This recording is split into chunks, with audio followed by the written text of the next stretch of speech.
Madam जी आपसे निवेदन है कि मुझको आप प्लांट किंगडम के वीडियो चाहिए। बेटा प्लांट किंगडम की वीडियो अभी थोड़ा सा जूलॉजी कंप्लीट कर लें फिर पढ़ा दें तो ठीक है।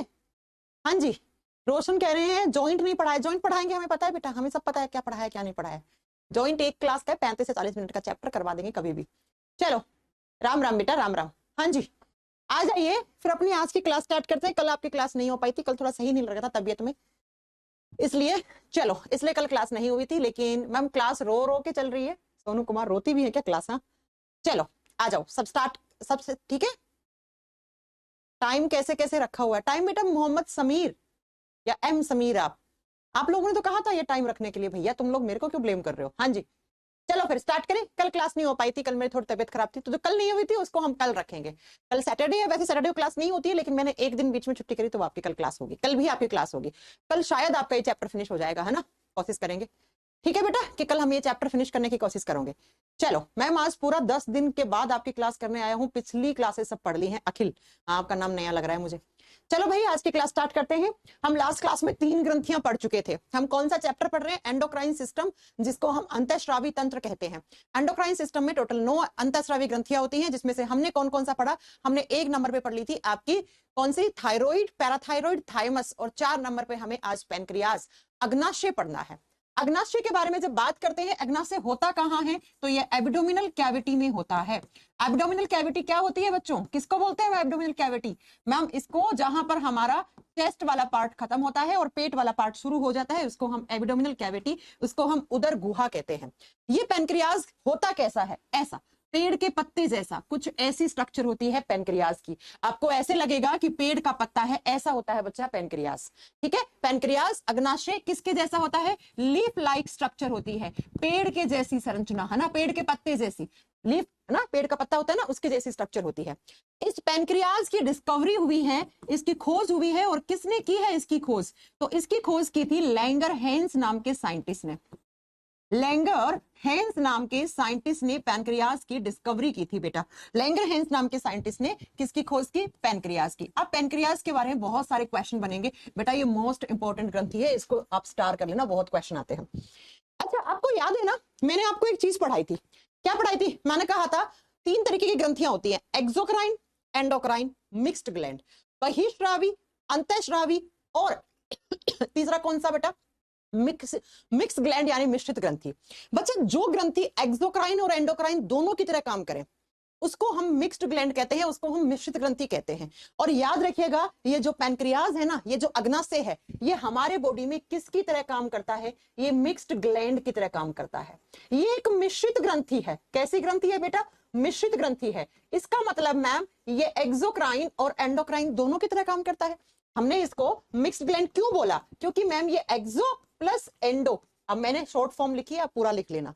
ये बहिःस्रावी और अंतःस्रावी दोनों ग्रंथियों की तरह काम करती है, इसलिए हमने इसको मिक्स्ड ग्लैंड कह दिया, इसको हमने मिश्रित ग्रंथि कह दी। ठीक है, अब आपसे एग्जामिनर कैसे क्वेश्चन पूछता है वो सुनो। ये जो पेनक्रियाज होता है ना, इसमें टोटल 4 टाइप की सेल्स होती हैं। कितनी? कुल 4 प्रकार की कोशिकाएं पाई जाती हैं। और ये जो सेल्स होते हैं ना, इनके नाम होते हैं बेटा। कैसे याद करनी है? यहां से बहुत क्वेश्चन बनेंगे। पेनक्रियाज के अंदर कितने टाइप की सेल्स होती हैं? There are 4 types of cells in pancreas. अग्नाशय में कुल 4 प्रकार की कोशिकाएं पाई जाती है। जो हमारा पेनक्रियाज है वो एब्डोमिनल कैविटी में होता है, पेड़ के पत्ते जैसा होता है, और इसमें टोटल 4 प्रकार की सेल्स होती हैं। कौन कौन सी? नंबर 1 पे आती है अल्फा सेल, हिंदी में सेम नाम होगा अल्फा कोशिका। नंबर 2 पे आती है बच्चों बीटा सेल, बीटा कोशिका। और नंबर 3 पे आती है डेल्टा सेल। और नंबर 4 पे आती है एफ सेल, एफ कोशिका। हिंदी में बस alpha, beta, gamma, delta, alpha, beta, delta और एफ सेल। हिंदी में ये ऐसे ही आपको लिखना है, सेम एज इट इज। एक क्वेश्चन आता है कि पेनक्रियाज में सबसे ज्यादा कौन से टाइप की सेल्स होती हैं? बच्चा याद रखना मैक्सिमम अमाउंट में बीटा सेल होती हैं। अब कम वगैरह आपको नहीं याद रखनी है। पेनक्रियाज के अंदर, अग्नाशय के अंदर सबसे ज्यादा कौन सी सेल्स होती हैं? आप बताओगे बीटा सेल। अब मुझे क्वेश्चन का आंसर दो। मैंने आपको लास्ट क्लास में पढ़ाया था कि वो ग्रंथियां जो जूस और एंजाइम बनाए उन्हें हम क्या कहते हैं? उन्हें हम एक्सोक्राइन कहते हैं। और जो हार्मोन बनाए उन्हें हम एंडोक्राइन अंतःस्रावी कहते हैं। अब पेनक्रियाज तो मैम दोनों का मिक्स है, दोनों ही तरीके से काम करती है। तो एग्जामिनर पूछता है कि पेनक्रियाज की कौन कौन सी सेल्स हैं जो एक्सोक्राइन की तरह काम करती हैं और कौन सी सेल्स एंडोक्राइन की तरह काम करती हैं। प्यारे बच्चों, ये ऊपर वाली जो तीनों हैं ये पेनक्रियाज की एंडोक्राइन की तरह काम करती हैं। एंडोक्राइन का मतलब है अंतःस्रावी। इसका मतलब ये क्या बनाती होंगी? इसका मतलब ये हार्मोन सिक्रीट करती हैं बेटा, ये हार्मोन का प्रोडक्शन करती हैं। इससे अलग हार्मोन निकलेगा, इससे अलग, इससे अलग, अभी पढ़ाएंगे कौन कौन से। लेकिन बच्चों अगर हम बात करें एफ सेल जो है ये पेनक्रियाज की एक्सोक्राइन की तरह काम करती है।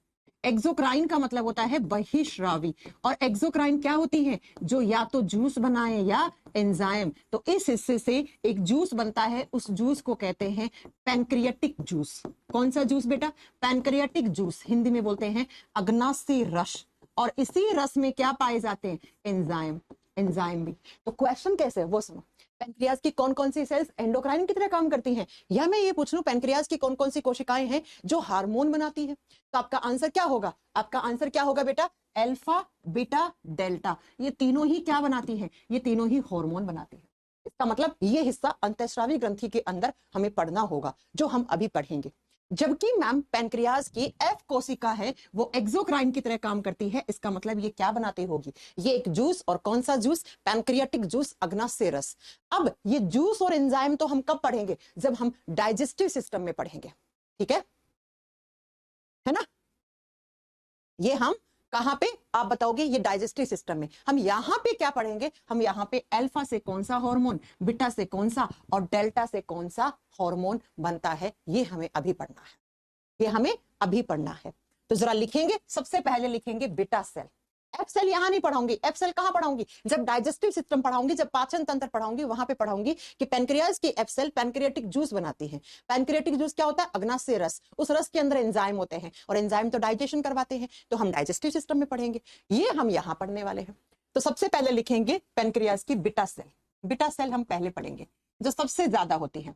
और मैं आपको बता दूं पेनक्रियाज की बीटा सेल से एक बहुत ही फेमस हार्मोन रिलीज होता है। हाँ जी, कौन सा फेमस हार्मोन है? इंसुलिन। पैनक्रियाज की बीटा सेल एक हार्मोन बनाती है, और उस हार्मोन का नाम होता है इंसुलिन हार्मोन। इंसुलिन का नाम हमने बहुत बार सुना है मैम, लेकिन हमने इसके बारे में कभी अच्छे से नहीं पढ़ा। सुना होगा फलाना इंसान डायबिटिक पेशेंट है, वो इंसुलिन के इंजेक्शन लगाता है ना, या हॉस्पिटल जाता है, हर 7 दिन में इंसुलिन का इंजेक्शन लेके आता है। या आपने देखा होगा बहुत सारे डायबिटिक पेशेंट होते हैं, वो खाना खाने से पहले इंजेक्शन चुभोते हैं, है ना, किसका? इंसुलिन का। और इंसुलिन का इंजेक्शन महंगे भी आते हैं, आपने देखे होंगे। और इंसुलिन का इंजेक्शन आज लगना है तो आज ही लगना है ना, वरना बहुत प्रॉब्लम हो जाती है बॉडी के अंदर, वरना बहुत प्रॉब्लम हो जाती है बॉडी के अंदर। चलो सुनो, बीटा सेल से इंसुलिन नाम का हार्मोन सिक्रीट होता है। अब ये इंसुलिन सबसे पहले आप बताओगे इसकी डिस्कवरी किसने की है? मैम आपने बाकी हार्मोन्स की तो डिस्कवरी नहीं लिखवाई है बेटा, जो फेमस होते हैं ना उन्हीं के बारे में एग्जामिनर पूछता है। इंसुलिन की खोज के लिए 1923 में नोबेल प्राइज मिला हुआ है। अब नोबेल प्राइज मिला हुआ तो भैया वो हाईलाइट हो गया मामला, है ना, तो वो तो आपको फिर याद करना पड़ेगा। तो इंसुलिन की डिस्कवरी की थी बेंटिंग एंड बेस्ट ने। बेंटिंग एंड बेस्ट ये दो साइंटिस्ट के नाम है, इन दोनों ने मिलके इंसुलिन की खोज की थी, जिसके लिए इनको 1923 में, 1923 होगा शायद, आप एक बार ईयर याद कर लेना, ठीक है। 1923 में इनको क्या मिला हुआ है? नोबेल प्राइज मिला हुआ है इंसुलिन की डिस्कवरी के लिए। इंसुलिन हार्मोन का नेचर क्या है मैं आपको पढ़ा चुकी हूं, it is a peptide hormone. हाँ जी, पेप्टाइड हार्मोन का मतलब क्या है? अगर मैं आपसे पूछ लूं पेप्टाइड हार्मोन का मतलब क्या है, तो आप क्या पढ़ाओगे? हाँ जी, क्या बताओगे आप? पेप्टाइड हार्मोन क्या होता है? ऐसा हार्मोन जो प्रोटीन से बना हुआ होता है। तो मैं ये कह सकती हूँ इंसुलिन नेचर से कैसा है? इंसुलिन का नेचर मैम, इंसुलिन की प्रकृति प्रोटीन प्रकृति है। क्यों? क्योंकि ये प्रोटीन से बना हुआ हार्मोन है। जब आप खाते हो प्रोटीन, वो आपके बॉडी में जाके इंसुलिन बनाता है, ठीक है। नेक्स्ट, इंसुलिन को बनने के लिए एक मिनरल चाहिए। कौन सा मिनरल चाहिए? कौन सा मिनरल, कौन सा खनिज तत्व? जिंक। जिंक जो होता है, आपने सुना होगा अंडे में जिंक होता है ना। जिंक नाम का जो मिनरल होता है वो इंसुलिन को बनाने में सहायक होता है। तो एग्जाम में पूछ ले विच mineral is helpful in formation of insulin hormone, कौन सा खनिज तत्व है जो इंसुलिन को बनाने के लिए सहायक होता है, तो आप क्या बताओगे बच्चा? वो जिंक होता है। जिंक कहां कहां होता है बताऊंगा आपको, साइड में लिख लेना, ठीक है। जिंक कहां कहां होता है? जिंक आपकी लार में, सलाइवा में होता है, आपके पसीने में होता है, आपके आंसुओं में होता है, टीयर्स में, स्वेट में और सलाइवा में, और साथ में यहां पर भी पैनक्रियाज में भी, राइट। नेक्स्ट, अगर हम डिंपल मैं सुन रही हूँ, आपका कमेंट पढ़ रही हूँ, ठीक है, लेकिन हर एक चीजें कैमरे पे नहीं बता सकते ना बेटा, ठीक है। आप मुझे इंस्टाग्राम पे मैसेज करना, वहां पे आपका रिप्लाई करेंगे, राइट। चलो अब बात आती है मैम इंसुलिन करता क्या है, इंसुलिन का फंक्शन क्या है। बहुत इंपॉर्टेंट हार्मोन है, तो कुछ ना कुछ तो अच्छा ही काम करता होगा और बड़ा ही काम करता होगा। क्या काम करता है बच्चा? इंसुलिन हमारे खून के अंदर जो शुगर होती है उसको मेंटेन करने का काम करता है। इंसुलिन क्या करता है? जो ब्लड शुगर होती है उसको मेंटेन करने का काम करता है। खून के अंदर जो शर्करा होती है उसकी मात्रा को बैलेंस करने का काम करता है, उसको संतुलित, उसके ऊपर संतुलन बना के रखने का काम करता है, ठीक है। अब सुनो जरा, जरा सुनो कैसे करता है। पहले तो लिख लो, it maintains blood sugar level, blood sugar level. Hindi में बोलना बेटा, हिंदी में लिखना। यह रक्त में शर्करा की मात्रा पर, यह रक्त में शर्करा की मात्रा को संतुलित करता है, रक्त में शर्करा की मात्रा को संतुलित करता है, बैलेंस करने का। अब अगर मैं आप लोगों से एक क्वेश्चन पूछ लूं कि ब्लड में शुगर जो होती है उसको हम क्या कहते हैं? बच्चों मैं आपको कम से कम 50 बार पढ़ा चुकी होंगी। हमारे ब्लड में, ठीक है, हमारे ब्लड में जो शुगर होती है उसको हम क्या कहते हैं? उसको हम ग्लूकोज कहते हैं। बच्चों कोई भी कभी भी आपसे पूछ ले रक्त वाली शर्करा को क्या कहते हैं, हम वो शर्करा जो हमारे खून में होती है उसको हम ग्लूकोज कहते हैं। ग्लूकोज को ही हम ब्लड शुगर या रक्त शर्करा के नाम से जानते हैं। तो मैं ये कह दूं कि ये हमारे ब्लड में शुगर लेवल को मेंटेन करता है, या मैं ये कह दूं ये हमारे खून में ग्लूकोज की मात्रा को मेंटेन करता है। बात बराबर है, बात बराबर है ना? ओके चलो नेक्स्ट। बेटा मैं पढ़ा चुकी हूँ what is the main difference between TB and pneumonia. TB and pneumonia आप अगर देखोगे ना डिजीज वाला चैप्टर साक्षी, बेटा बहुत अच्छे से पढ़ाया है। जो न्यूमोनिया होता है वो सिर्फ और सिर्फ आपके लंग्स के अंदर जाके इन्फेक्शन करता है, लंग्स की जो सेल्स होती हैं एल्वेलाई उसके अंदर इन्फेक्शन कर देता है, जबकि टीबी फेफड़ों की झिल्ली को खत्म करती है। और टीबी सिर्फ फेफड़े में, टीबी आपके दिमाग में हो सकती है, टीबी पाँव में हो सकती है, हाथ में हो सकता है, कमर में हो सकता है, रीढ़ की हड्डी में टीबी हो सकती है, कहीं पर भी टीबी हो सकती है। टीबी का बैक्टीरिया अलग है, न्यूमोनिया का अलग है, तो डिफरेंस बहुत सारे हैं, ठीक है बच्चों। ओके चलो अब मैंने कहा कि ये हमारी रक्त में शर्करा की मात्रा को मेंटेन करने का काम करता है। कैसे करता है? ग्लूकोज क्या है? ग्लूकोज एक शुगर है। आप बाहर से ज्यादा ग्लूकोज क्या कार्बोहाइड्रेट है भाई, शुगर को ही तो आप बायोलॉजी में पढ़े लिखे लोग कार्बोहाइड्रेट बोल देते हैं, कॉमनली आप शुगर बोल देते हो। तो ग्लूकोज क्या है? एक कार्बोहाइड्रेट, एक शर्करा है, मीठी है ना। तो होता क्या है कि जैसे ही आपके खून के अंदर एक्सेस अमाउंट में ग्लूकोज होना शुरू होता है, एक्सेस ग्लूकोज का मतलब है ज्यादा मात्रा का ग्लूकोज, आपके खून के अंदर ग्लूकोज का लेवल बढ़ने लग गया। तो इसी एक्सेस ग्लूकोज को इंसुलिन हार्मोन करता क्या है? इस एक्सेस ग्लूकोज को इंसुलिन हार्मोन ग्लाइकोजन में बदल देता है। किस में बदल देता है? ग्लाइकोजन में बदल देता है। और ये ग्लाइकोजन जो है ये जाकर स्टोर हो जाता है। कहां पे बेटा? स्टोर हाउस किसको कहते हैं? लीवर, लीवर जिसको हम यकृत कहते हैं। तो लीवर में जाकर जब ग्लाइकोजन स्टोर हो जाता है तो इसको स्टोर फूड कहते हैं, इसको स्टोर फूड कहते हैं। फिर से सुनो, मैंने कहा इंसुलिन क्या करता है? ब्लड में जो शुगर होती है, ग्लूकोज होती है, उसको मेंटेन करता है। कैसे करता है? उसको बैलेंस करता है। कैसे? तो बच्चा जैसे ही आपके खून के अंदर ग्लूकोज का लेवल बढ़ने लगता है तो उस ज्यादा मात्रा के ग्लूकोज को ग्लाइकोजन में बदल देता है। कौन सा हार्मोन? Insulin hormone. और ये ग्लाइकोजन फिर जाके कहां स्टोर हो जाता है? हमारे बॉडी के स्टोर हाउस में, स्टोर रूम में। और स्टोर रूम कौन है हमारे बॉडी का? लीवर। जब भी कोई चीज ज्यादा होती है लीवर कहता है मेरे पास भेज दो, कोई दिक्कत नहीं, मेरे पास जगह है, मैं स्टोर करवा लूंगा। तो ये ग्लाइकोजन जाके कहां स्टोर हो जाता है? लीवर में जाके स्टोर हो जाता है, ठीक है। और लीवर में जब जाके ग्लाइकोजन स्टोर हो जाता है तो इसी को कहते हैं स्टोर फूड। ये हमारे बॉडी का स्टोर फूड है। स्टोर का मतलब है अगर कभी हमारे शरीर को जरूरत पड़ी ग्लूकोज की तो वापस ग्लाइकोजन से ग्लूकोज में कन्वर्ट करवा लेंगे हम इसको। ये क्या है? ये संग्रहित भोजन है हमारे बॉडी का। जैसे हम क्या करते हैं, हम 10 किलो चीनी ले आते हैं, 9 किलो स्टोर रूम में स्टोर कर लेते हैं और 1 किलो बाहर निकाल लेते हैं। ठीक ऐसे ही जब ग्लूकोज ज्यादा हो गया तो इंसुलिन हार्मोन उसको स्टोर कर देता है। कहां पर? हमारे लीवर में। अब मुझे एक बात बताओ, अगर आपके बॉडी में इंसुलिन की होगी डेफिशिएंसी, इंसुलिन की क्या होगी? कमी होगी। हार्मोन है भैया, कम ज्यादा हो सकता है। जी हाँ, इंसुलिन की डेफिशिएंसी हो गई, कमी हो गई। इंसुलिन की कमी इसका मतलब ग्लूकोज ज्यादा। भाई इंसुलिन क्या कर रहा था? एक्सेस ग्लूकोज को ग्लाइकोज में बदल रहा था।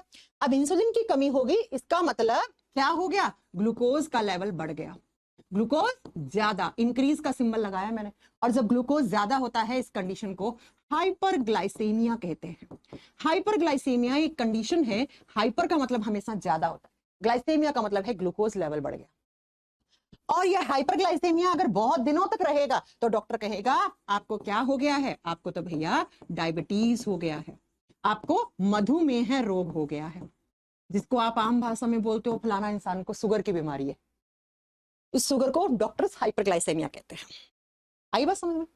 इंसुलिन की कमी, ग्लूकोज ज्यादा होने की कंडीशन को, इस स्थिति को हाइपरग्लाइसेमिया कहा जाता है। हाइपरग्लाइसेमिया ज्यादा, इसका मतलब आपको डायबिटीज हो गया है, आपको मधुमेह रोग हो गया है।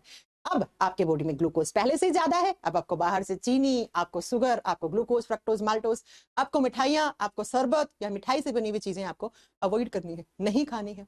अब खाते जाओगे तो फिर प्रॉब्लम हो जाएगी, ठीक है, आपका शुगर का लेवल भी बढ़ता जाएगा। अब आप मेरे से पूछो मैम शुगर लेवल होना कितना चाहिए, तो जरा लिख लीजिए शुगर लेवल होना कितना चाहिए। शुगर लेवल कितना आना चाहिए बिफोर फूड, आपने जब तक मील नहीं ली है, यानी कि आपने खाना नहीं खाया है, उससे पहले शुगर का लेवल कितना आना चाहिए? 80 मिलीग्राम पर डीएल ऑफ ब्लड। अब ये बताओ ग्लूकोज किस में, खून में, तो 1 डेसीलीटर ब्लड में 80 मिलीग्राम आपका क्या आना चाहिए शुगर का लेवल। कब चेक कर रहे हो? खाना खाने से पहले। अब खाना खाओगे तो आप खाने में रोटी खाओगे, आप सब्जी खाओगे, आप दूध पियोगे, आप मिठाई खाओगे, कोई फल फ्रूट खाओगे, तो आपका शुगर का लेवल बढ़ा हुआ आएगा। तो आफ्टर मील कितना आना चाहिए मैम जो नॉर्मल है? आफ्टर मील आपका कितना? 180, 100 से 180 लिख सकते हो आप, या 180 लिख सकते हो पर डीएल ऑफ ब्लड, इतना। लेकिन अब आपके शुगर का लेवल आ रहा है 200, 250, 300, 350, तो भाई आप शुगर के पेशेंट हो, है ना, आपको बीमारी हो चुकी है, कौन सी? डायबिटीज हो चुकी है। तो खाना खाने से पहले आप कभी भी अपना शुगर लेवल चेक करोगे तो 70, 80, 85, 90 नॉर्मल है, इतना आना चाहिए। खाना खाने के बाद तो भाई 100, 180। अब आप कहोगे मैम खाना खाने के बाद बढ़ कैसे गया? तो भाई क्यों नहीं बढ़ेगा? आपने खाने में भी तो क्या खाई है? कार्बोहाइड्रेट खाई है, तो बढ़ेगा। लेकिन 100 से 180 के बीच में आ रहा है तो इट इज नॉर्मल। जैसे ही 200 क्रॉस किया, आपको घबराने की जरूरत है। 220, 240 आया तो आपका शुगर अब धीरे धीरे आप, एक होता है pre diabetic stage. Pre diabetic का मतलब है कि भाई आपका 200, 220 के ऊपर आने लग गया है, इसको प्री डायबिटिक स्टेज बोलते हैं, कि डायबिटीज के नजदीक चले गए हो आप। अब 250 से ऊपर आ गया, 300 हो गया, तो भाई प्री डायबिटिक थोड़ी है, वो डायबिटिक कंडीशन पैदा हो गई है। अब आप प्री डायबिटिक से डायबिटिक कंडीशन में आ गए हैं, आपको डायबिटीज हो चुकी है, ठीक है। लेकिन अगर आप प्री डायबिटिक कंडीशन में होते हैं, उस समय अपना खाने पीने को थोड़ा सा अच्छा कर लें आप, है ना, हेल्दी लाइफस्टाइल अपना लेंगे, तो आप डायबिटिक कंडीशन में नहीं जा पाएंगे, ठीक है बच्चों। अब हम मिलीग्राम पर डीएल का मतलब होता है बच्चा, ड्राइविंग लाइसेंस नहीं है यहाँ पे, डीएल का मतलब डेसीलीटर, डेसीलीटर, ठीक है। अब मैम हम कौन से इंस्ट्रूमेंट से मेजर करते हैं शुगर लेवल? तो शुगर लेवल को मेजर किया जाता है ग्लूकोमीटर डिवाइस से। ग्लूकोमीटर डिवाइस, ग्लूकोमीटर वो डिवाइस होती है जिससे आप अपना डायबिटीज या शुगर का लेवल चेक करते हैं। दिखा दूं आपको ग्लूकोमीटर? मेरे पास है, जैसा मैंने कहा था मेरे पास सारे इंस्ट्रूमेंट है लगभग। देखो ये अपोलो अपोलो हॉस्पिटल भी है ना, एक अपोलो फार्मेसी भी होती है, उस कंपनी का है ये ग्लूकोमीटर की इस तरीके से डिवाइस आती है, ठीक है। ये निडल है, ये इसका निडल है, देखो इसमें क्या होता है, कैसे शुगर चेक होता है, मैं आपको वो बता रही हूँ। अभी करके नहीं बता पाऊंगी क्योंकि 2 लोग चाहिए इसमें। इस तरीके से इस निडल में 1, 2, 3, 4, 5, ये आपकी चमड़ी कितनी मोटी है उसके हिसाब से आप इस निडल को, ये निडल है बेटा, ये सुई है पतली सी दिख रही है आपको, आप उसको इस तरीके से करके खटका दबाओगे उंगली पे, ऐसा करोगे पिन से, तो आपका ब्लड का 2 बूंद निकाल देगा। ये सुई है, नस को फाड़ेगी, वेन फटेगी यहाँ की, खून निकल जाएगा, ठीक है। अब आपको खून को क्या करना है, इस तरीके के पतले पतले स्वैब होते हैं, पन्ने से होते हैं, वो कहीं और रखे होंगे मेरे, उसके ऊपर डालोगे आप 2 बूंद खून की डाली, खून से ही तो ग्लूकोज लेवल चेक होगा, साफ साफ लिखा हुआ तो है, कहां पर? ब्लड शुगर लेवल को चेक करता है। उस स्वैब को यहां लगाते हैं उस पन्ने को जिसके ऊपर आपने क्या डाला है, खून, और इस डिवाइस को ऑन कर दोगे, यहां से ऑन कर दिया जैसे ही, तो यहाँ पे आपका शुगर का लेवल आ जाएगा। इट इज ग्लूकोमीटर डिवाइस, देखो लिखा ना, ब्लड ग्लूकोज मॉनिटरिंग सिस्टम, इसी को ग्लूकोमीटर कहते हैं। यहाँ पे आपका क्या आ जाएगा, आपका ग्लूकोज का लेवल आ जाएगा। तो इसी डिवाइस को हम ग्लूकोमीटर डिवाइस कहते हैं, वो डिवाइस जो हमारे ब्लड के ग्लूकोज का आपको मॉनिटर करके आपको वैल्यू बताता है कि इतना आपका शुगर का लेवल हुआ है या होना चाहिए, ठीक है बच्चा। अब जब हम बात करते हैं डायबिटीज की, तो डायबिटीज भी 2 टाइप का होता है। अरे मैम हमने तो सुना ही नहीं कभी। जी हाँ, आपको बता देते हैं हम, डायबिटीज 2 टाइप का होता है। कौन कौन सा? एक होता है डायबिटीज मेलाइटस, नंबर 1 पे होता है डायबिटीज मेलाइटस, हिंदी में कहते हैं मधुमेह रोग, मधुमेह रोग, ठीक है, डायबिटीज मेलाइटस। और दूसरा जो होता है उसको बोलते हैं डायबिटीज इंसिपिडस, इंसिपिडस, हिंदी में इसको मूत्रमेह रोग कहते हैं। मूत्रमेह, आपने सुना होगा जिन लोगों को क्या होता है, डायबिटीज होता है, शुगर की बीमारी होता है, वो बार बार वॉशरूम जाते हैं, बार बार यूरिन एक्सक्रीट आउट करते हैं, उनको पेशाब ज्यादा मात्रा में आता है। और अगर किसी इंसान को डायबिटीज का पेशेंट है और वो खुले में पेशाब कर दे, तो आप देखना उसके पेशाब के बाहर चींटियां लग जाती है। क्यों? क्योंकि उसके पेशाब के अंदर ग्लूकोज का लेवल ज्यादा आ रहा है, ग्लूकोज मीठा है, तो उन चींटियों को मीठापन लगता है वो पेशाब के अंदर, तो वो चींटी उस पेशाब को चूसने या सक करने लग जाती है। ठीक है बच्चा? तो मैंने कहा जो इंसुलिन की कमी से होता है दैट इज मधुमेह है, वो डायबिटीज मेलाइटस है, ये इंसुलिन हार्मोन की कमी से होता है। जबकि बच्चों जो डायबिटीज इंसिपिडस होता है ये एडीएच हार्मोन की कमी से होता है। एडीएच क्या होता है आगे आएगा। ये एडीएच की कमी से होता है और ये इंसुलिन की कमी से होता है। तो ये दोनों क्वेश्चंस याद रखने हैं, एग्जाम में आ जाता है कि इंसुलिन की कमी से जो डायबिटीज होता है, डायबिटीज तो चलो आपने पढ़ लिया, लेकिन इंसुलिन की कमी से जो होता है वो डायबिटीज मेलाइटस है, वो मधुमेह रोग है। जबकि ADH hormone, anti diuretic hormone, आगे बढ़ाऊंगी पैनक्रिया वो पिट्यूटरी ग्लैंड में आएगा, ठीक है, अभी नहीं पढ़ना है, वो होता है डायबिटीज इंसिपिडस। जिनको डायबिटीज इंसिपिडस होता है उनको बार बार पेशाब आता है, एक गिलास पानी पिएंगे और 4 बार वॉशरूम होके आएंगे, और उन्हीं की पेशाब के बाहर चींटियां लग जाती हैं। ठीक है बच्चा? जबकि ये डायबिटीज मेलाइटस जो होता है उसमें ऐसी कंडीशन नहीं होती है। ठीक है? तो ये शुगर की बीमारी होती है डायबिटीज, जिसको हम कहते हैं किसकी कमी से? इंसुलिन की कमी से। अब आप डॉक्टर के पास जाते हो, डॉक्टर कहता है देखो आप प्री डायबिटिक स्टेज में हो तो आप कंट्रोल कर लो, खाने से शुगर को कट कर दो, बिल्कुल भी कार्बोहाइड्रेट बंद कर दो, प्रोटीन की मात्रा ज्यादा लो, क्योंकि कार्बोहाइड्रेट ही तो शुगर लेवल बढ़ाती है आपका। मीठा छोड़ दो, चाय फीकी पियो, दूध फीका पियो, मिठाइयां मत खाओ। अगर फिर भी आप नहीं मानते हो तो आपका डायबिटीज 250, 300, 400 से पार भी कर सकता है शुगर का लेवल। फिर आपको डॉक्टर क्या देता है? इंसुलिन के इंजेक्शन। कहेगा भैया आपके बॉडी में तो इंसुलिन नहीं बन रहा है, अब आपको बाहर से इंसुलिन के इंजेक्शन लेने पड़ेंगे। फिर आप ताउम्र इंसुलिन के इंजेक्शन पर डिपेंडेंट हो जाओगे। और अगर इंसुलिन के इंजेक्शन टाइम पे नहीं मिले तो आपके खून के अंदर इतना शुगर हो जाएगा, इतना शुगर हो जाएगा, इतना शुगर हो जाएगा कि खून ही खराब हो जाएगा, खून का पानी बनना शुरू हो जाएगा, और आपका जो खून है उसकी क्लोटिंग हो सकती है। और अगर आपको बहुत ज्यादा, देखो जिसको शुगर होती है ना उसको शुगर नहीं, उसको 50 बीमारियां लग जाती है एक साथ। उसका खून खराब हो जाता है, खून पतला हो जाता है, खून गाढ़ा हो जाता है, खून की क्लोटिंग हो सकती है, खून का पानी बन सकता है, और ऐसी कंडीशन आती है कि उसके बॉडी पे लंप बनने लग जाते हैं। अगर शुगर बिगड़ जाए उससे खतरनाक बीमारी कोई है ही नहीं इस धरती पे। कैंसर वैंसर तो झूठी बदनाम है, अगर शुगर बिगड़ गई किसी की तो उससे खतरनाक बीमारी इस धरती पे ही नहीं है कोई। शरीर गल जाता है, शरीर में खून का पानी बन के पस पड़ जाता है, बॉडी में बदबू आने लग जाती है, ऐसी ऐसी गांठें पड़ जाती है। भगवान ना करे कभी आपको ये बीमारी देखनी भी पड़े। ठीक है? और आजकल तो 10-10 साल के बच्चों को डायबिटीज हो जा रहा है। अब आप पूछो ऐसा क्यों? पहले हम सुनते थे कि ओल्ड एज में, बुढ़ापे में, 50-55 साल के बाद इंसानों का पैनक्रियाज ढंग से काम नहीं करता है, बीटा सेल ढंग से काम नहीं करती है, तो वहां पे इंसुलिन बनता नहीं है, तो ऐसे लोगों को डायबिटीज होता है। लेकिन आजकल 8 साल का बच्चा डायबिटिक कंडीशन पे घूम रहा होता है। क्यों? क्योंकि आजकल का लाइफस्टाइल ऐसा हो गया है। कोल्ड ड्रिंक के बिना बच्चा खाना नहीं खाता है ना। कोल्ड ड्रिंक, जूस, ये माजा, लिम्का, ये सब क्या कर रही है? ये सब आपके बॉडी में, इन सब के अंदर आर्टिफिशियल स्वीटनर्स यूज होते हैं, और वो आर्टिफिशियल स्वीटनर्स आपको डायबिटीज की कंडीशन पे लाके छोड़ देते हैं। इसलिए मैं कहती हूँ ये डायबिटीज, आपको बचना है डायबिटीज जैसी खतरनाक बीमारी से, तो अगर आप कोल्ड ड्रिंक पीते हो उसको आज से त्याग देना, बिल्कुल मत पिया करो। सबसे खतरनाक चीज है कोल्ड ड्रिंक इस धरती की। ठीक है? तो इसलिए आजकल 10-10 साल के बच्चे को बर्गर पिज्जा खा रहे हैं, है ना। और बर्गर पिज्जा में क्या होता है बेटा? फैट होता है, फैट डिपॉजिट होता है आपके लीवर के अंदर जाके, और जैसे ही जो फैट होता है, एक कंडीशन आती है जिसमें फैट जो होता है वो कार्ब्स में कन्वर्ट हो जाता है, वो शुगर में कन्वर्ट होने लग जाता है, और इंसान का शुगर लेवल बढ़ा देता है। इसलिए आजकल ऐसा हो गया है बेटा कि लोगों का लाइफस्टाइल ऐसा हो गया है कि जिसकी वजह से डायबिटीज बहुत कॉमन बीमारी हो गई है। ठीक है? मैम मुझे, मेरी मम्मी को शुगर है, मुझे डर लग रहा है। विकास आप ध्यान रखिए अपनी मम्मी का, थोड़ा लाइफस्टाइल बदलिए मम्मी का, है ना। ओके, तो ये आपका हो गया बीटा सेल, जिससे क्या बन रहा था? इंसुलिन। तो पैनक्रियाज में 3 टाइप की सेल्स थी जो हार्मोन बना रही थी, हमने बीटा सेल पढ़ लिया। अब हम क्या पढ़ेंगे? Alpha cell. 2 नंबर पे लिखो अल्फा सेल। पैनक्रियाज के अंदर जो 2 नंबर पे सेल्स होती हैं उनको हम अल्फा सेल या अल्फा कोशिका कहते हैं। अल्फा सेल से जो हार्मोन निकलता है उस हार्मोन का नाम होता है ग्लूकागोन हार्मोन। इस हार्मोन का नाम क्या होता है? इसको हम ग्लूकागोन हार्मोन कहते हैं, ग्लूकागोन हार्मोन। पैनक्रियाज में जैसे बीटा सेल थी ऐसे ही अल्फा सेल है, और अल्फा सेल क्या बना रही है? ग्लूकागोन। ग्लूकागोन की भी डिस्कवरी लिख लो, थोड़ा फेमस है, किम्बोल एंड मुरलीन। ग्लूकागोन की खोज किसने की? तो लिखिए किम्बोल एंड मुरलीन। मैं साइंटिस्ट का नाम हिंदी में नहीं लिखती हूँ कभी भी, क्यों? क्योंकि इंग्लिश में ही लिखा हुआ आता है। किम्बोल एंड मुरलीन, ये 2 साइंटिस्ट हैं, इन्होंने खोज की। खैर आपको इंसुलिन की याद रखनी है, इसकी ना भी करोगे तो चल जाएगा काम। ठीक है?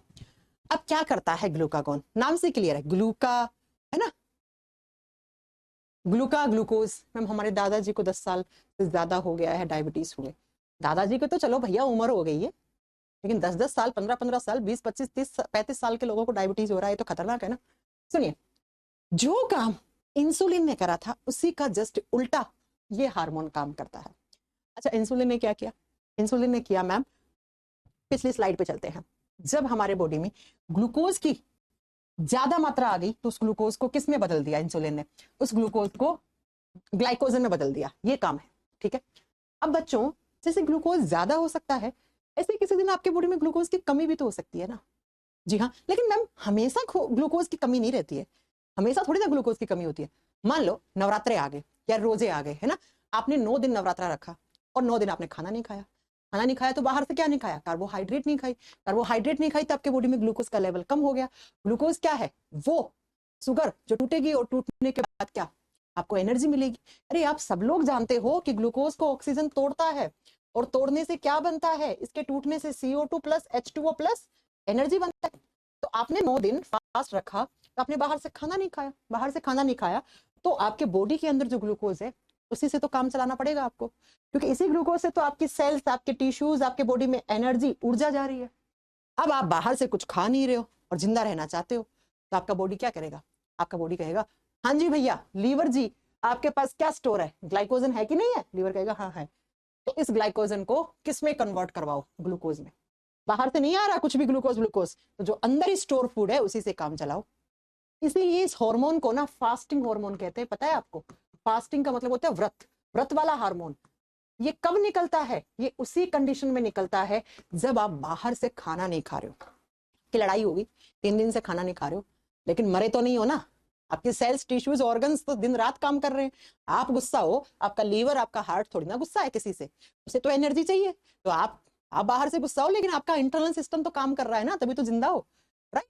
तो आपका बॉडी तो लगातार आपसे एनर्जी मांग रहा है, आपका लीवर, हार्ट, ब्रेन, सबको एनर्जी चाहिए। ये तो कह रहे हैं भैया हमें एनर्जी चाहिए, तुम कितना ही गुस्सा बने रहो, तुम कितना ही फास्ट कर लो, तुम कितने रोजे कर लो, हमें थोड़ी ना मतलब है, हमें तो एनर्जी चाहिए।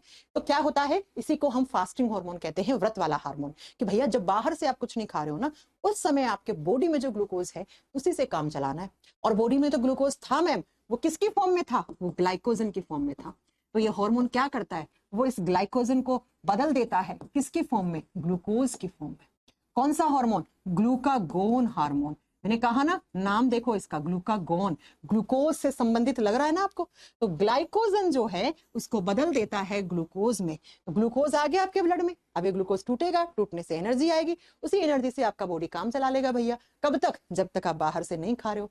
अब 9 दिन के बाद आप खाओगे क्या? 9वें दिन आप फास्ट खोलोगे तो बढ़िया तरीके से खाना खाओगे, खाने में कार्बोहाइड्रेट सब खाओगे, तो वापस से ग्लूकोज ग्लाइकोजन में बदल जाएगा।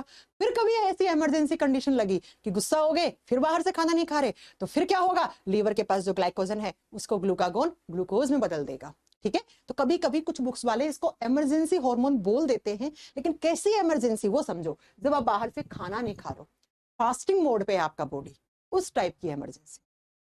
एक बात याद रखिएगा, जब भी ग्लूकोज कहीं बनता है तो उसको एक टर्म देते हैं, इस कंडीशन को नाम देते हैं ग्लूकोजेनेसिस। जेनेसिस शब्द का मतलब क्या होता है? फॉर्मेशन, निर्माण होना, बनना। जेनेसिस शब्द का मतलब होता है बनना, किसी भी चीज का बनना, फॉर्मेशन होना। किसका बनना? ग्लूकोज का। तो ग्लूकोजेनेसिस करवाने वाला हार्मोन कौन है? ग्लाइकोजन और ग्लूकागोन। ग्लूकोजेनेसिस हो रहा है, और ग्लूकोजेनेसिस का मतलब क्या? Formation of glucose. ग्लूकोज बन रहा है, किससे बन रहा है? ग्लाइकोजन से बन रहा है। किससे बन रहा है? ग्लाइकोजन से बन रहा है, ठीक है बच्चा। आगे बात समझ में। अब अगर आप मेरे से बोल दो कि मैम ये हार्मोन है, इसकी कमी हो जाए तो क्या हो जाए? मान लो मैम ग्लूकागोन की क्या हो गई हमारे बॉडी में? डेफिशिएंसी हो गई, ग्लूकागोन की कमी हो गई। अब इसकी कमी हुई है, इसका मतलब क्या है? इसका मतलब है आपके बॉडी में ग्लूकोज की कमी हो गई, और ग्लूकोज की कमी हाइपोग्लाइसेमिया। इसकी कमी क्या? हाइपोग्लाइसेमिया। हाइपोग्लाइसेमिया। अच्छा, हाइपो का मतलब क्या होता है? कम, और ग्लाइसेमिया का मतलब क्या? ग्लूकोज लेवल कम। चक्कर आ जाएंगे भैया, चक्कर आ जाएंगे, बेहोश हो जाओगे। दिमाग के पास एनर्जी की कमी हुई तो बेहोश ही होगे सीधा। इसलिए आप लोग फास्ट वास्ट करते हो, चक्कर आने लग जाते हैं। अगर किसी को चक्कर आता है तो सबसे पहले आप क्या करते हो? एक चम्मच चीनी लेते हो और 1 गिलास पानी लेते हो, उसमें घोल के पिला देते हो। चीनी में क्या? ग्लूकोज है। चीनी क्या? ग्लूकोज है। मिठाई खिला देते हो, है ना, कुछ मीठा खिला देते हो, रसगुल्ला, गुलाब जामुन, चॉकलेट वगैरह, इन सब में क्या है? ग्लूकोज है, इसलिए खिलाते हैं। एग्जाम में पूछ ले इंसुलिन की कमी, हाइपरग्लाइसेमिया, ग्लूकागोन की कमी, हाइपोग्लाइसेमिया। हाइपोग्लाइसेमिया, हाइपोग्लाइसेमिया का मतलब है बीपी लो हो गया, आपके बॉडी में एनर्जी के लेवल की कमी आ गई, आपका ब्रेन के पास ऑक्सीजन नहीं पहुंच एनर्जी नहीं पहुंच पा रहा है, ऑक्सीजन कुछ कर नहीं पा रहा है, ब्रेन अनकॉन्शियस हो गया, बेहोशी की कंडीशन आ गई, आप चक्कर खा के गिर जाओगे, चक्कर खा के आप गिर जाओगे, इसी को हाइपोग्लाइसेमिया कहते हैं। ओके, ठीक है बच्चा। तो अल्फा बीटा सेल से पढ़ लिया आपने। अब बचा आपका पेनक्रियास का डेल्टा सेल क्या करता है। ये इतना फेमस नहीं है, ये दो जो मैंने पढ़ाए हैं ना, इसी से आपको याद रखना। इसका डेल्टा सेल क्या करता है, इसकी डेल्टा कोशिका क्या करती है, हार्मोन ही बनाएगी। मैम फ्रूट्स तो खा लेते हैं सब, बेटा रोजे वोजे में फ्रूट कहाँ खाते हैं लोग, वो तो सुबह सुबह खाते हैं, है ना। उसके बाद रोजे वोजे में तो लोग, कुछ लोग तो ऐसा रोजा रखते हैं वो थूक भी अंदर नहीं लेके जाते, सलाइवा को भी अंदर नहीं लेके जाते हैं। ठीक है, चलो मैम अब किसी को चक्कर आएगा तो मैं मिठाई खिलाऊंगा। हाँ, अगर किसी को चक्कर आ रहा है तो आप उसे मीठा खिला दो, रसगुल्ला, गुलाब जामुन, चॉकलेट खिला दो।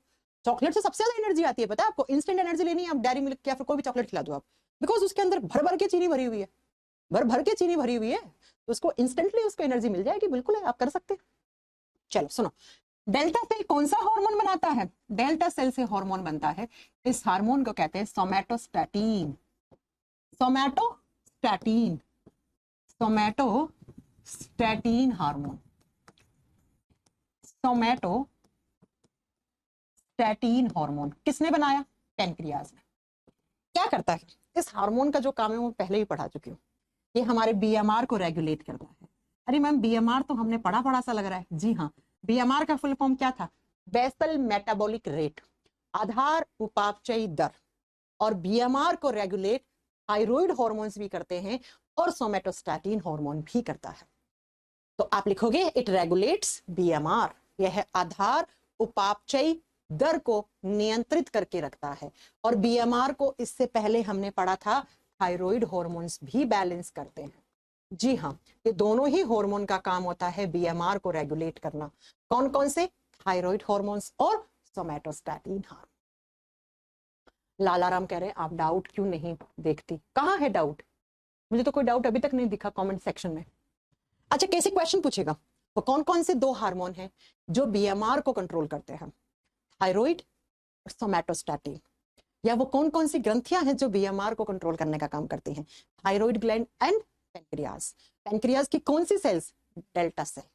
इसी के साथ आपकी पेनक्रियाज ग्रंथि कंप्लीट होती है। हमने पढ़ा कि पेनक्रियाज में जो 3 सेल्स होती हैं वो हार्मोन बनाने का काम करती हैं। कौन कौन सी, अल्फा बीटा डेल्टा, ये तीनों हमने पढ़ ली। अब कोई भी ये मत बोलना कि एफ सेल क्यों नहीं पढ़ाया, ये हम डाइजेस्टिव सिस्टम में पढ़ाएंगे आपको, ये यहाँ नहीं पढ़ाएंगे, ये यहाँ नहीं पढ़ाएंगे। तो इसी के साथ आपकी 4 ग्रंथियां कंप्लीट हो गई हैं। नेक्स्ट लिखें 5वीं, हाँ 5 नंबर पे लिखें। 5 पे पढ़ेंगे हम एड्रीनल ग्लैंड। एड्रीनल ग्लैंड, आप सभी लोग कमेंट करके मुझे ये बताओ एड्रीनल ग्लैंड्स कहाँ होती हैं। हाँ जी, एड्रीनल ग्रंथि, या इसी का दूसरा नाम आपको मैम ने बताया था अधिवृक्क ग्रंथि। वृक्क का मतलब क्या होता है, किडनी। अधि का मतलब ऊपर, किडनी के ऊपर साइड पे रहती है, इसलिए इनका नाम अधिवृक्क ग्रंथि पड़ गया। हाँ जी, पेनक्रियाज में सिनय का क्या फंक्शन है, सिनय क्या होता है लालाराम, मैंने तो, आपने कोई स्पेलिंग एरर करा है क्या। हाँ नेमीचंद कह रहे मैम टाइम चेंज कर दो, बेटा क्यों कर दे, आपने ही तो करवाया ये time. Upper side of kidney कैसे बनाओगे आप, देखो किडनी होती है राजमा जैसी, राजमा खाते हो ना आप, उसके जैसी ऐसे किडनी, 2 किडनी है तो 2 ही एड्रीनल ग्लैंड होगी, ऐसे होती है, ऐसे किडनी के ऊपर, ये आपकी किडनी है। किडनी को हिंदी में वृक्क लिखा जाता है, गुर्दे तो हम लोग आम भाषा में बोलते हैं किडनी को। ये क्या है, ये एड्रीनल ग्लैंड है। एड्रीनल ग्लैंड ने ग्लैंड्स 2 हो गई ना, 2 किडनी है तो 2। अब जरा ध्यान से सुनना, इस एड्रीनल ग्लैंड के 2 हिस्से होते हैं। ये अंदर वाला है, लाल कलर से बना रही हूं मैं, इसको बोलते हैं अंदर वाले पार्ट को मेड्यूला। एड्रीनल ग्लैंड के 2 पार्ट है, अंदर वाले को मेड्यूला कहते हैं, हिंदी में पिंड भाग या मेडुला भाग कहते हैं। अब मैं बना रही हूं पीले कलर से, ये बाहर वाला, ये बाहर वाला है, इसको बोलते हैं कॉर्टेक्स भाग, इसको हम वल्कुट हिस्सा बोलते हैं। तो ये क्या हो गया, बाहर वाला, आउटर, ये बाहरी भाग है, और ये कौन सा हो गया, अंदर वाला, इनर पार्ट, इनर पार्ट। अब जब एड्रिनल ग्लैंड के दो हिस्से हैं, दोनों से अलग अलग हार्मोन निकलेंगे, है ना? ठीक है, राजमा में बहुत प्रोटीन होता है मोहम्मद शमीर, राजमा, बीन्स, दालें हाईली प्रोटीनियस होती हैं। ठीक है, चलो, मैंने कहा एड्रिनल ग्लैंड के जब दो हिस्से हैं तो दो में क्या अलग अलग हार्मोन होंगे। तो चलो पढ़ते हैं, पहले ये पढ़ते हैं मेडुला से कौन कौन से हार्मोन निकलते हैं। तो नीचे वापस से लिखो मेडुला पार्ट। हाँ जी, मेडुला कौन सा है, बाहर वाला या अंदर वाला? इनर पार्ट है, आंतरिक हिस्सा है। और मेडुला से दो हार्मोन रिलीज होते हैं। पहला हार्मोन है उसको बोलते हैं एड्रीनिलीन हार्मोन, एड्रीनिलीन। और आपको बताऊं इसी हार्मोन का एक नाम और होता है, इसी को अपन एपिनेफ्रीन भी कहते हैं। एग्जामिनर पूछे ना तो एपिनेफ्रीन या फिर एड्रीनिलीन, दोनों हार्मोन एक ही नाम है। पहला हार्मोन एक के ही दो नाम है ना। दूसरा लिखो, दूसरे को कहते हैं नोर एड्रीनिलीन, नोर लगा दो NOR, नोर एड्रीनिलीन, या हम दूसरे को कहते हैं नोर एपिनेफ्रीन। हिंदी में सेम नाम है बेटा, लिख लेना, ठीक है, बस नोर लगा देना हिंदी में। हिंदी में क्या हो जाएगा, नोर एड्रीनिलीन, और ऐसे ही हो जाएगा नोर एपिनेफ्रीन। ठीक है, नोर एपिनेफ्रीन। एग्जाम में क्वेश्चन आता है, ठीक है, एग्जाम में क्वेश्चन आता है क्या कि एड्रीनिलीन और नोर एड्रीनल हार्मोन कौन सी ग्रंथि बनाती है। ठीक है, या बेटा वो पढ़ाएंगे लालाराम, डाइजेस्टिव सिस्टम में आएगा आगे। ठीक है, या आता है एपिनेफ्रीन या नोर एपिनेफ्रीन हार्मोन कौन कौन। मैं स्टिंग लेता हूँ, स्टिंग बहुत बेकार होती है मोहम्मद अब्दुल्ला, आज से ही बंद कर दो। स्टिंग में भी आर्टिफिशियल शुगर आती है, और स्टिंग में तो इतने केमिकल्स आते हैं, जो उसका कलर होता है ना वो भी केमिकल से बनता है। ये स्टिंग विटिंग पीना ना बिल्कुल छोड़ दो, नहीं तो आज आपको बहुत सही लग रहा है, 8-10 साल के बाद ना ऐसी ऐसी बीमारियां लग जाएंगी ना कि समझ में नहीं आएगा। तो ये स्टिंग तो सबसे खराब होती है। स्टिंग हो गया कोका कोला, टॉयलेट कैंसर है ये मान लो आप, कोका कोला हो गया, थम्स अप हो गया, मरिंडा हो गया, और ये जो जूसेस आते हैं ये माजा, माजा तो सबसे बेकार है, माजा हो गया, स्टिंग हो गया, ये तो तुम कैंसर जैसी खतरनाक बीमारियों के लिए पी रहे हो ना, तो ये हटा देना आज से। मैंने कहा मेडुला एड्रेनालिन, नॉर एड्रेनालिन या एपिनेफ्रिन, नॉर एपिनेफ्रिन हार्मोन बनाते हैं। अब जरा सुनो, इन्हीं हार्मोन्स को एक साथ मिला के आप इमरजेंसी हार्मोन कहते हैं, इन्हीं को आप आपातकालीन हार्मोन कहते हो। ये वही हार्मोन है जिनको हम आपातकालीन हार्मोन कहते हैं। ये हार्मोन तभी निकलेंगे जब आपके बॉडी में इमरजेंसी लगी होगी। अरे मैम शरीर में भी इमरजेंसी लगती है, जी हाँ। कैसी इमरजेंसी? जब आपको डर लग रहा है, किसी भी चीज से डर लग रहा है, फियर, डर लग रहा है। आप स्कूल से या कॉलेज से गए, घर जा रहे थे, घर जाने के बीच में रास्ते में आपके पीछे पागल कुत्ता पड़ गया, आपको पता है ये कुत्ता मुझे काट लेगा, तो उस समय जो डर लगता है, आप फेल हो गए और पापा के पास गए और पापा आपसे रिजल्ट पूछ रहे हैं, अब आप क्या बताओगे? उस समय का डर, डर लगना बहुत जरूरी होता है, समझ रहे हो आप, है ना? समझ रहे हो मेरी बात? क्या जब आपको डर लगता है उस समय जिसकी इमरजेंसी कंडीशन में ये हार्मोन निकलते हैं। अब ये हार्मोन आपको डर लगवाएगा भी, और फिर क्या होगा, उस डर का या तो आप सामना करो, उससे फाइट करो, लड़ाई करो उस डर के साथ। डर लग रहा है, पापा का सामना करो, पापा इस बार माफ कर दो, सॉरी, अगली बार से मैं रिजल्ट ले आऊंगा। पागल कुत्ता पीछे पड़ गया तो भाई उससे डर, उसको डिफेंड करो, पत्थर उठाओ, उससे दूर भागो, या तो उसका सामना करो डर का, या वहां से क्या हो जाओ, फ्लाइट हो जाओ भैया, है ना, उड़ जाओ, फ्लाइट या फ्राइट बोलते हैं इसको, वहां से उड़ जाओ या भाग जाओ भैया, उड़ जाओ या भाग जाओ, राइट? या तो पागल कुत्ते का सामना करो, पत्थर पत्थर उठा के उसे भगाओ, या आप खुद भाग जाओ, नहीं तो वो पागल कुत्ता आपको काट लेगा। तो डर लगा, डर के अगेंस्ट आपने फाइट करी, लड़ाई करी, लड़ाई नहीं कर पा रहे हो, वहां पे फ्लाइट फ्लाइट हो जाओ भैया, करो या मरो, करो या भागो, करो या उड़ो, इसी ग्रंथि का नाम है। या तो उस डर का सामना करो, या वहां से उड़ जाओ या भाग जाओ, तो बच्चा वो इसी ग्रंथि को बोलते हैं। तो आपसे पूछा, इंग्लिश में बोलते हैं डू और डाई, करो या मरो, करो या भागो, या करो या उड़ जाओ उस जगह से। अगर पूछ लेना किस ग्रंथि को डू और डाई या डू और फ्लाइट ऐसा, या डू और रन ऐसा कुछ नाम आ जाए, तो वो किसको बोलते हैं? एड्रीनल ग्लैंड को। या तो डर का सामना करो या वहां से भाग जाओ भैया, यही रास्ता है। अब मुझे ये बताओ कि जब आपको डर लगता है तो उस समय आपके बॉडी में क्या क्या चेंजेस आते हैं?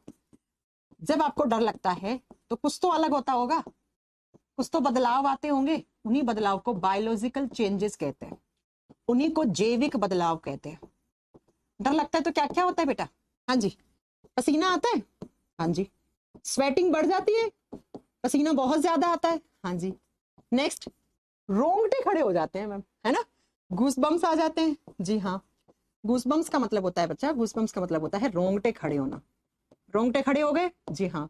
उसके बाद शिवरिंग, कंपकपी उठ जाती है, वाइब्रेशन, है ना, बॉडी के अंदर शिवरिंग होने लग जाती है, यानी कि कंपकपी उठने लग जाती है, जी हाँ मैम। हाथ पांव में वाइब्रेशन आने लग जाता है। गला सूख जाता है, क्योंकि हमारे माउथ के अंदर जो लार होता है, जो सलाइवा होता है, वो कम हो जाता है, जी हाँ मैम। तो ये सारे बदलाव यही हार्मोन लाते हैं। कौन कौन से? एड्रीनिलीन और नोर एड्रीनिलीन। मैंने कहा एड्रेनलिन और नोर एड्रेनलिन इमरजेंसी कंडीशन में निकलते हैं, जब आपका बॉडी इमरजेंसी कंडीशन में है। अब आप कहोगे कि मैम कैसी इमरजेंसी? जब आपको डर लग रहा है। अब डर तो सबको लगता है, डर तो भैया मोदी जी को अभी तक लग रहा है कि मैं अपनी सरकार बना पाऊंगा कि नहीं बना पाऊंगा, इसलिए नीतीश जी को और नायडू जी को कैसे लिए लिए भाग रहे हैं। आज की डेट में आप मोदी जी को बोल दो ना कि नीतीश जी के पानी लेके और पांव धोके उसे पी जाओ, तो मोदी जी पी जाएंगे। क्यों? क्योंकि मोदी जी को डर है ना, कि अगर वो इंडिया गठबंधन के पास चले गए तो कांग्रेस की सरकार बन जाएगी, और आपको पता है कि ऐसा मोदी जी होना नहीं देंगे। तो आज की डेट में तो वो जो जो काम नीतीश जी बोले वो कर सकते हैं मोदी जी। तो डर तो सबको लगता है, आप किसी को अपनी पोजीशन का, किसी को रुतबे का, किसी को किसी चीज का डर होता है। तो डर लगना, फिर उसके अगेंस्ट फाइट करना, और फिर उस फाइट ना कर पा रहे हो तो वहां से भाग जाओ। करो या मरो, है ना, करो या भागो, है ना, या आप उस डर का सामना करो, ठीक है। और बच्चा याद रखिएगा कि जब डर लगता है तो पसीना बढ़ जाता है, रोंगटे खड़े हो जाते हैं, कंपकपी बॉडी के अंदर आने लग जाती है, लार, आपका मुंह में गला सूख जाता है, घट जाता है ना, गले के अंदर जो लार होता है उसकी क्वांटिटी कम हो जाती है। और साथ में क्या होता है बेटा, आपका डर लगने के समय रोंगटे वोंगटे भी खड़े हो जाते हैं। मैम दिल्ली में अरविंद केजरीवाल जी कैसे हार गए? कैसे बताएं बेटा, हम कैसे बताएं? वो दिल्ली की जनता को नहीं पसंद आया होगा अरविंद केजरीवाल जी का काम। अब अगर मैं ये बोलूं कि यूपी में बीजेपी की इतनी कम सीट क्यों आई है, इसका मतलब भी यही है बीजेपी कहीं ना कहीं कुछ गड़बड़ कर रही है ना। Ma'am Modi ji my favourite leader हो सकते हैं बेटा, है ना। आपके और मेरे कहते हैं ना मतभेद अलग हो सकते हैं, मन भेद नहीं हो सकते, वो आपका मत है। ऐसा नहीं है कि मुझे मोदी जी पसंद नहीं है, लेकिन बस मुझे बीजेपी गवर्नमेंट की कुछ चीजें नहीं पसंद है, बस, है ना। बात समझ में आ गई मेरी? तो अगर आपसे पूछ ले कि इमरजेंसी ग्लैंड किसको कहते हैं या फियर फाइट फ्लाइट ग्लैंड किसको कहते हैं, तो बच्चों एक बात याद रखना, फियर का 1 एफ, फ्लाइट का 2 और फ्लाइट का 3 एफ को कंट्रोल करती है ये ग्लैंड, इसीलिए इसको 3F ग्रंथि भी कहते हैं, इसको 3F ग्लैंड भी कहते हैं बच्चों। इसी ग्रंथि को हम 3F को कंट्रोल करती है। 3F का मतलब क्या? Fear fight flight, fear fight flight, ठीक है। अब इसी का कॉर्टेक्स वाला पार्ट हम कल की क्लास में पढ़ेंगे, और हाँ कल मैं क्लास लूंगी बेटा, है ना, क्योंकि आपकी छुट्टी करी ना मैंने। आएगी तो बीजेपी ही, हाँ जी क्लियर है, बीजेपी आएगी, लेकिन जितनी सीट से आनी चाहिए थी उतनी तो नहीं आई है ना, ठीक है, ओके। ए पांडे कह रहे मैम जैसे बताइए क्या पसंद नहीं है? भैया क्या पसंद नहीं है? ऐसा कोई एग्जाम नहीं है जो लीक नहीं हुआ। कौन सा एग्जाम है? कौन से एग्जाम को सही टाइम पे कर दिया? नीट का एग्जाम में धांधलेबाजी हो रही है। आप कह रहे हो नीट जैसे एग्जाम में, आप सोचिए नीट के एग्जाम में अभी 2 दिन पहले रिजल्ट, 2-3 दिन पहले रिजल्ट आया, रैंक 1 पे 67 बच्चे हैं, 67 बच्चों की रैंक 1 है, और जिसमें से 27 बच्चों ने एक ही सेंटर पे पेपर दिया था। अब अगर भविष्य में बनने वाले डॉक्टर्स भी जिस देश के अंदर धांधलेबाजी से लगे हों, उस देश का भविष्य क्या है ना, उस देश का भविष्य क्या है? ऐसे डॉक्टर से आप इलाज करवाओगे? जिस डॉक्टर जो डॉक्टरी कैसे बना? धांधलेबाजी करके इलाज करवा लोगे, है ना। तो गवर्नमेंट, ऐसा नहीं कांग्रेस अच्छी, कांग्रेस ने धांधलेबाजी नहीं की है क्या? ऐसा नहीं है, लेकिन बेटा हमें सरकार, सच बताऊं तो मुझे कोई ऐसा थोड़ी है कि कोई कांग्रेस चाहिए, नहीं, मेरे को कांग्रेस भी नहीं पसंद है। सरकार ऐसी हो जो यार एटलीस्ट देश के युवाओं के बारे में तो सोचे, है ना। बस किसी भी सरकारी डिपार्टमेंट में वैकेंसी का हाल देखो क्या हो रखा है। कोई भी ऐसा स्टेट नहीं है, बीजेपी रूलिंग स्टेट मान लो या कांग्रेस का मान लो, जहां पे एक पेपर भी बिना धांधलेबाजी के हो रहा है। ईमानदार लोग, ईमानदारी का जमाना ही नहीं बचा।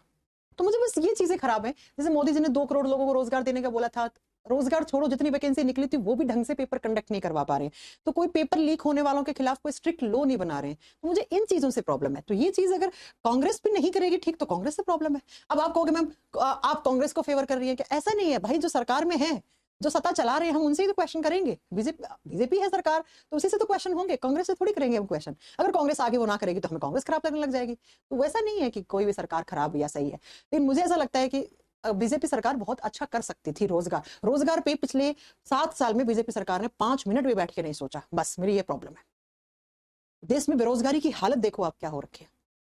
पहले पॉलिटिशियंस कैमरे के घूमते फिरते हैं साथ में, हम जैसे लोगों को आपस में लड़वा देते हैं। बस मुझे इसी चीज से प्रॉब्लम है, सबसे ज्यादा मुझे इसी चीज से प्रॉब्लम है कि मोदी गवर्नमेंट को रोजगार के मुद्दे पर एटलीस्ट मुझे लगता है एक मन की बात कर लेनी चाहिए थी मोदी जी को कि भाई हाँ, एक बार बच्चों के दुख को सुनना चाहिए था। यूपी कांस्टेबल का एग्जाम, यूपी में तो बीजेपी की सरकार है ना, बाबा की सरकार है, बाबा तो तुरंत ऐसा कर देते हैं। बाबा ने आज तक देखो यूपी कांस्टेबल के एग्जाम पे नहीं एक्शन लिया, क्या कर पाया? अभी तक उम्मीद ही नहीं है कब होगा पेपर, यूपी कांस्टेबल का री एग्जाम कब होगा। इसलिए थोड़ा सा बुरा लगता है, और जिससे उम्मीद होती है ना करने की, वही नहीं कर पाते तो ज्यादा बुरा लगता है। ठीक है, चलो, बाकी ऐसा नहीं है कि मुझे किसी से प्रॉब्लम है, कुछ भी नहीं। एक टाइम पे मैं बीजेपी की बहुत बड़ी भक्त हुआ करती थी, लेकिन जब मुझे बच्चों का दर्द देखा, मैंने ऐसे ऐसे बच्चे देखे जो इतने छोटे से कमरे में, मुखर्जी नगर, आप लोग कभी आए हो नहीं आए मुझे नहीं पता, लेकिन मैं 6 साल तक मुखर्जी नगर में रही हूँ। अब जाके मैं शादी के बाद गुड़गांव शिफ्ट हुई। डिस्ट्रीब्यूट करने का काम करता है, रात में पढ़ाई कर रहा होता है, और फिर उस मुद्दे पर पेपर लीक होना, पेपर हो जाएगा। उसके बाद हम टिश्यू वाला चैप्टर पढ़ेंगे, टिश्यू वाला। चलो, राजस्थान क्या बेटा, हर स्टेट का